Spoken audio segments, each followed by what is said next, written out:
காலதாமதமாகக்கூடிய விஷயங்கள், அது பதவி உயர்வாக இருக்கலாம், விசாக்கு அப்ளை பண்ணி விசா கிடைக்காத காலதாமதம் நடக்கிறது. நம்மளுடைய வெற்றி அதிகமாக கிடைக்காததுக்கு காரணமே என்னன்னா, நம் ஆழ்மனம் தோல்வியை விரும்புகிறது. ஹோட்டலுக்கு போகிறோம், பணம் மட்டும் போராது, பசி இருக்கணும். அப்போ பசி இருந்தாலே ஹோட்டலுக்கு போனால் நல்லது. நல்ல தூக்கம் வரணும் அப்படின்னா தாந்திரிக் ரெமெடிங்கிறத தாண்டி என்ன பண்ணலாம்?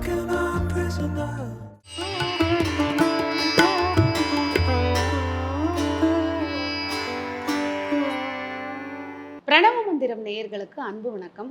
தாந்திரிக் ரெமெடிஸ் அப்படிங்கிறது நம்ம நேயர்கள் எல்லாருக்கும் ரொம்ப ஒரு பிடிச்ச பதிவாக இருந்தது. அதனுடைய தொடர்ச்சியாக இன்றைக்கும் நிறைய தாந்திரிக் ரெமெடிஸ் பற்றி நமக்கு ஆலோசனை சொல்கிறதுக்காக ஜோதிடர் லால்குடி கோபாலகிருஷ்ண சர்மா அவர்கள் நம்ம கூட இணைஞ்சிருக்காங்க. வணக்கம். வணக்கம். வணக்கம். தாந்திரிக் ரெமெடிஸ் நிறைய நேயர்களுக்கு பிடிச்சது. நிறைய பேர் இன்னும் நிறைய கேள்விகள் இருக்குது அடுத்தடுத்து தாந்திரிக் ரெமெடிஸ்க்கு. பொதுவாக ஒரு விஷயம் நிலுவையில் இருக்குது, அதாவது இழுப்பறியாக இருக்குது. அது வேலையில் ப்ரொமோஷனாக இருக்கட்டும், ஒரு ரெக்கக்னிஷன், அவங்களுக்கான ஒரு அங்கீகாரமாக இருக்கட்டும், இல்லை நிறைய நாள் ஒரு வழக்கு, நான் ஏதோ ஒரு குடும்ப சொத்து வழக்கோ விவாகரத்து வழக்கோ எதுவாக இருந்தாலும் அது இன்னும் சரியாக கிடைக்கல. அப்படிங்கும்போது என்ன மாதிரி ஒரு தாந்திரிக் ரெமெடி பண்ணால் கண்டிப்பாக இத்தனை நாட்களுக்குள்ள அவங்களுக்கான தீர்வு கிடைக்கும் அப்படின்றது. வணக்கம்.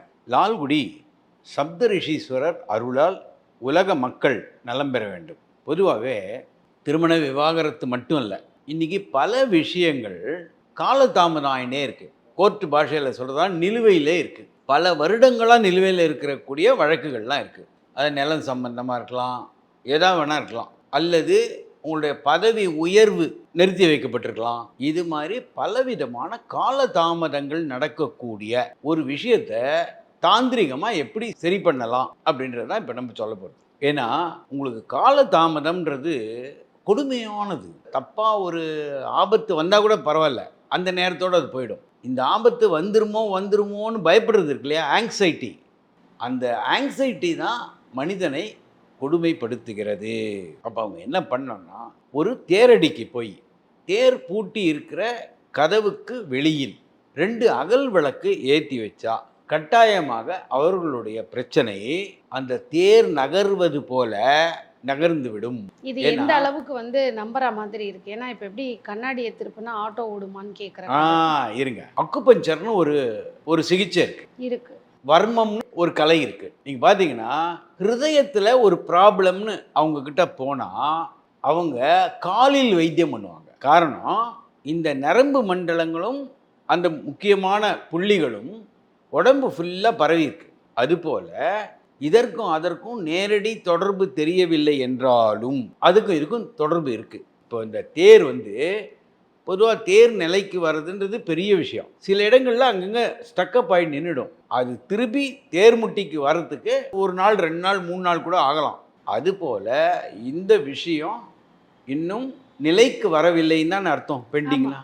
அப்போ இதை மனசு எடுத்துக்கொண்டு அந்த பிரச்சனையை சரி பண்ணிவிடும். அந்த கால தாமதம் குறைந்து விடும். இது நிறைய பேருக்கு கொடுத்து வெற்றி அடைந்திருக்கு. எத்தனை நாள் ஏற்றணும்? இதற்கு ஏதாவது கிழமைகள் இருக்கா? இத்தனை நாட்கள் ஏற்றிக்கிட்டே இருக்கணும்? அதாவது கிழமையெல்லாம் கிடையாது. நீங்கள் முடிந்த வரைக்கும் 1 வாரம் 10 நாளாவது ஒரு வேலையை பண்ணணும். ரெகுலராக டெய்லி போய் ஏற்றிட்டு வரணும். காலையா மாலையா? அடுத்த மாலை தான். காலையில தீபம் ஏற்றி என்ன பயன்? சூரிய ஒளி போனதுக்கு அப்புறம் தான். சூரிய வெளிச்சத்துக்கு அப்புறம் தான் இந்த தீபமே பயன் உள்ளது. இப்போ நிறைய பேருடைய வீட்டில் என்னென்னா, கொஞ்சம் வருஷத்துக்கு முன்னாடி சொந்த பந்தங்களோட கூடி சந்தோஷமாக இருந்திருப்பாங்க. வீட்டில் அவங்க கிட்ட சேராமல் ஒரு சொத்து ரீதியாகவோ பணத்துக்காகவோ இல்லை வேறு ஏதோ ஒரு வார்த்தைகளுக்காகவோ பிரிஞ்சிருக்கலாம். அந்த பிரிந்த உறவு திருப்பி வரணும். இவங்க எல்லாம் நிறைய முயற்சி பண்ணியிருக்கலாம் ஒன்று சேர்றதுக்கு, ஆனால் வரல அவங்க. அப்படிங்கும்போது என்ன மாதிரி ஒரு தாந்திரிக் ரெமெடி பண்ணால் இத்தனை நாட்களுக்குள்ள அந்த பிரிந்த உறவு ஏதோ ஒரு காரணத்தினால மீண்டும் இணைஞ்சிடும் அப்படின்னு சொல்லுவோம். நெல் கொத்துன்னு ஒன்று விற்கிறாங்க, நெல் கதிர்னு சொல்கிறது.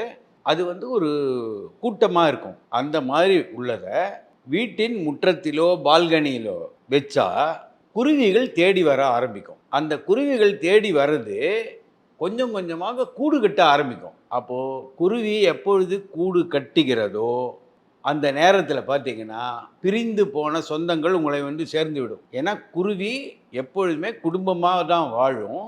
அப்போது கூட்டு குடும்பத்தை விரும்புபவர்களுக்கு அது நல்ல பரிகாரம். அது மட்டும் அல்ல, வீடு ரொம்ப நாளாக கட்டணும்னு ஆசைப்பட்டுனே இருப்பாங்க.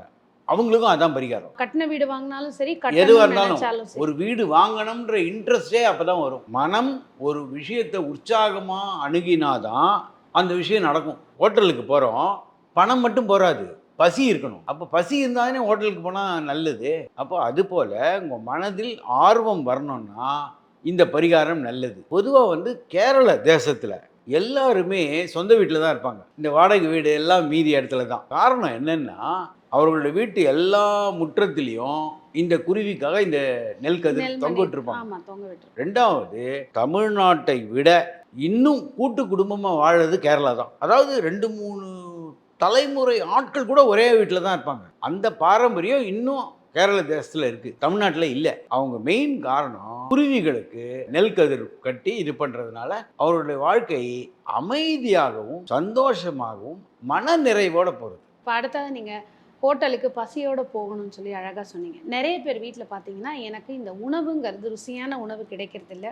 ஒன்று உணவு பற்றாக்குறை, வீட்டில் வந்து ஏதாவது அரிசி பருப்பு வகைகள் ஏதாவது கம்மியாயிடுது. நிறைய பேருக்கு ஒருவேளை சாப்பாடு கிடைக்கிறதே ரொம்ப கஷ்டமாக இருக்குது. இந்த பதிவு அந்த மாதிரி நிறைய பேர் யாரெல்லாம் வந்து ஒரு கவலையாக இருக்காங்களோ அவங்களுக்கான ஒரு பதிவுன்னு கூட சொல்லலாம். நிலையான அந்த உணவு 3 வேளை அல்லது 2 வேளை இந்த உணவுன்றது வாழ்க்கையில் எனக்கு கிடச்சிக்கிட்டே இருக்கணும். உழைப்பை தாண்டி ஏதோ ஒரு காரணத்தினால தடை, என்ன பண்ணலாம்? அதாவது பணம் இல்லாமல் அரிசி பருப்பு வாங்க முடியாத கஷ்டப்படுறவங்க ஒரு பாவம். இன்னொன்று, சாப்பிட வேண்டான்னு மருத்துவரால் சொல்லப்பட்டு அவர்கள்ட்ட எல்லா விதமான வசதி இருக்கும், ஆனால் இவர் கஞ்சி தான் சாப்பிட்ணும், இவர் சர்க்கரை சாப்பிடக்கூடாது அப்படின்னு அவருடைய ஆசைக்கு கூட அவரால் வாழ முடியல. அது எப்படி கடலில் போகிறவனுக்கு கடல் தண்ணி தாகத்தை தீர்க்காதோ அதுபோல் இவர்களுடைய செல்வம் இவர்களுக்கு உபயோகம் இல்லாமல் இவர்களால் விரும்பிய பொருளை அனுபவிக்க முடியாத இருக்கிறவங்களுக்கும் இதே தான் பரிகாரம். தினமும் வீட்டு வாசல்ல அரிசி மாவுல கோலம் பண்ணும். இந்த அரிசி மாவுல கோலம் போடும்போது ஆயிரக்கணக்கான எறும்புகள் அது சாப்பிடும். இப்போ இந்த கோலம் மாவுன்னு சொல்லி போடுறாங்க, அதுல இல்ல,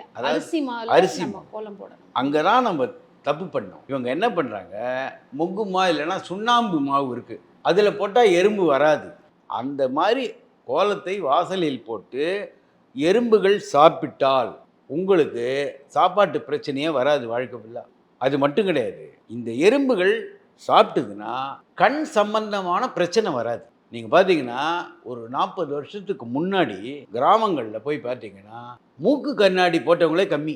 இப்போது 15 வயசு 12 வயசு பையனுக்கே மூக்கு கண்ணாடி தான் போட்டிருக்காங்க. 1 வயசு குழந்தைக்கே கண்ணாடி தான் போட்டிருக்காங்க. இது வந்து காலங்காலமாக நம்பிக்கை. இந்த எறும்புகள் மாவை சாப்பிட்டதுன்னா நம்மளுக்கு கண்ணு நல்லா தெரியும். இதை விஷயத்தை சரியாக புரிந்து கொள்ளாமல் எறும்பு சாப்பிட்டா கண்ணு நல்லா தெரியும்னு சொல்லி எறும்பையே சாப்பிட ஆரம்பித்த ஆட்களும் உண்டு. எறும்பு சாப்பிட்டானா எறும்பு இந்த மாவை சாப்பிட்டா கண்ணு நல்லா தெரியும், குடும்பம் விளங்கும், சாப்பாட்டுக்கு எந்த விதமான பிரச்சனை வாழ்க்கை ஃபுல்லாக வராது. அடுத்தா நல்ல தூக்கம் வரதில்லை, எனக்கு நிம்மதியான தூக்கம் இல்லை, நிறைய சம்பாதிக்கிறேன், இல்லை டெய்லி கவலை, ஏதோ ஒரு வேலையிலையோ குடும்பத்திலையோ பிரச்சனை. ஒரு மனிதனுக்கு ஒழுங்கான ஒரு தூக்கம் இருந்தால் தான் அவன் அடுத்த கட்ட ஒரு பிளான் என்னங்கிறது அது வேலைக்கோ குடும்பத்துக்கோ செய்ய முடியும். நல்ல தூக்கம் வரணும் அப்படின்னா தாந்திரிக் ரெமிடிங்கிறத தாண்டி என்ன பண்ணலாம்? தினமும் யார் என்ன சொன்னாலும் வடக்கு பக்கம் தலை வைத்து படுத்தவருக்கு நல்ல தூக்கம் வராது. காரணம், வடக்கு பக்கம் எப்போ தலையை வைப்பாங்கன்னா மரணம் ஆனதுக்கு அப்புறம் தான் வைப்பாங்க. பொதுவாக அது தெற்கு பக்கம் தானே சொல்லுவாங்க, எமமூலை, தெற்கு தான் எமமூலைன்னு சொல்லுவாங்க. ஆனால் தலையை வடக்கு பக்கம் வைப்பாங்க, இதுதான் கணக்கு. வடக்கு திசைன்றது காந்தப்புலம்னு சொல்றது. நம்மளுடைய எண்ணங்கள் மாறுபட வாய்ப்பு இருக்கு. சாதாரணமாக அனுபவத்தில் பார்த்தது, வடக்கு பக்கம் தலை வைக்கும் போது தேவையில்லாத சிந்தனைகள் வர்றது. ரெண்டாவது, தர்பை புல் அல்லது வெட்டி வேர்னு சொல்லுவாங்க. ஆமாம், இதை தலகாணிக்கு கீழே வைத்து கொண்டு உறங்கும் போது நல்ல உறக்கம் வருது. இதையும் நான் அனுபவத்தில் நான் பார்த்துருக்கேன். புரியுதா? ஏன்னா தர்பை புல் அவ்வளவு விசேஷமான விஷயம். கண்டிப்பாக. அடுத்த பார்த்தீங்கன்னா இந்த கடன் வாங்கியிருப்பாங்க, கடன்காரங்க நிறைய பேர் மிரட்டுவாங்க, வந்து நீ இந்த தேதிக்குள்ளே பணம் கொடுக்கலன்னா நான் உன்னை வந்து ரொம்ப கஷ்டப்படுத்துவேன்ற மாதிரி. இந்த பயத்திலேயே வந்து ரொம்ப என்ன பண்ணுறதுன்னு தெரியாமல் மன உளைச்சலில் இருப்பாங்க. இந்த மாதிரி கடன்காரர்கள் பயம் நீங்கி சீக்கிரமே கடன் அடைய என்ன பண்ணலாம்?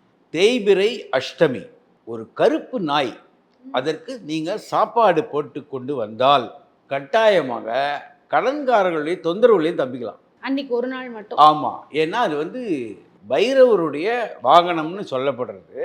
அந்த நாள் அந்த பரிகாரம் செய்யும்போது ஓரளவுக்கு கடன்லேருந்தும் வெளியில் வரலாம்.